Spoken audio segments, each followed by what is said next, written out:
Napakasarap at super tipid na salad ang ating gagawin.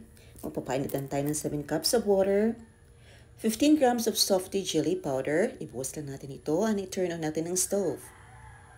Heat until near boiling point and continue stirring until na ma-dissolve yung powder. At this point, bumula na at na-dissolve na din ang powder. Dapat ma-fully dissolve talaga ito para madali lang mag-harden ang ating jelly. I-pour natin sa ating prepared molder. Let it set at room temperature until na mag-harden ito. Ito na ang naluto natin na sago. I-check naman natin ang ating jelly. At dito, nag-harden na at nag-set na din. I-slice natin ito. Ito talaga ang pinaka-paborito ko sa paggawa ng jelly dahil nakaka-relax ang pag-slice nito.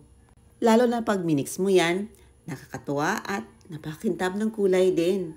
At para mas tipid, gagamit tayo ng 410 grams creme densada, 1 3/4 cups of cooked sago, 1 3/4 cups of jelly, 1 3/4 cups of watermelon. I already removed the seed. I-add ang chilled creme densada, simutin natin para hindi sayang. Pagkatapos, i-mix lang natin ito para ma-fully combine ang lahat ng mga ingredients. So, chill natin ito for at least 3 hours para mag-set. At para mas lalong masarap, nag-add tayo dito ng 3/4 cup of cheese. This is optional lang kung gusto nyong lagyan. O diba, sa 4 or 5 ingredients, makagawa na tayo ng napakasarap na salad. Masarap, mura, at super tipid pa. Pwede nyong ihanda ito sa kung anumang okasyon. Ay lang po, salamat sa iyong panonood. See you in my next vlog.